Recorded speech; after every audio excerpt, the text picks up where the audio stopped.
ఈ నెల 27 లోపు 6,000 మంది లైసెన్స్డ్ సర్వేయర్లను ఫైనల్ చేసి వారికి 3 నెలల పాటు ట్రైనింగ్ ఇవ్వనున్నట్లు మంత్రి పొంగిరెడ్డి శ్రీనివాస్ రెడ్డి తెలిపారు.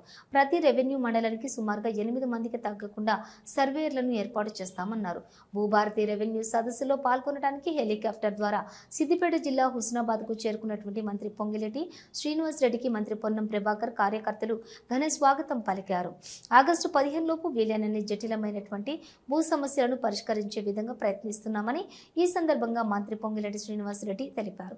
ఈ నెలాఖరులోపు మొదటి విడతగా 4,50,000 ఇందిరమ్మ ఇండ్లు ఫైనల్ చేస్తామన్నారు. చెంచులకు వారి ఉపతెగలకు సంబంధించి రాష్ట్ర వ్యాప్తంగా ఉన్నటువంటి 9,872 మందికి ఫుల్ ఫ్లెడ్జ్ లో ఇందిరమ్మ ఇండ్లు ఇవ్వడానికి ముఖ్యమంత్రి నిర్ణయం తీసుకోవడం జరిగిందన్నారు.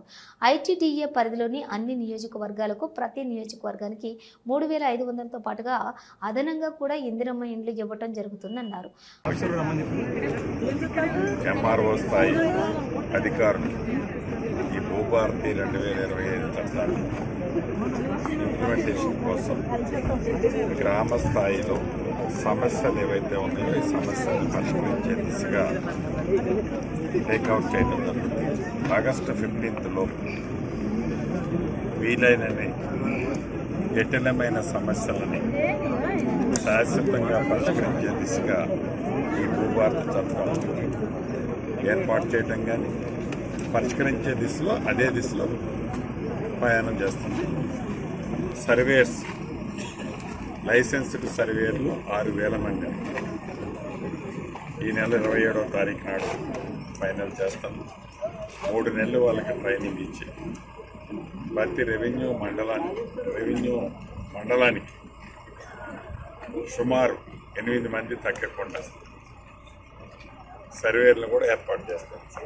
ఇందిరమ్మ ఇళ్ళు ఫస్ట్ ఫేజ్ ఆల్రెడీ 4,50,000 ఈ నెలాఖరులోపు లబ్ధిదారుని ఫైనల్ చేస్తున్నాం. ప్రత్యేకంగా చెంచులు వారి ఉపతెగలకు సంబంధించి రాష్ట్ర వ్యాప్తంగా ఉన్న 9,872 మందికి ఫుల్ ప్లెడ్జ్లో ఇందిరమ్మ ఇళ్ళు ఇవ్వాలని గౌరవ ముఖ్యమంత్రి గారు నిర్ణయం చేయడం జరిగింది. అవి ఇవ్వటం జరుగుతుంది.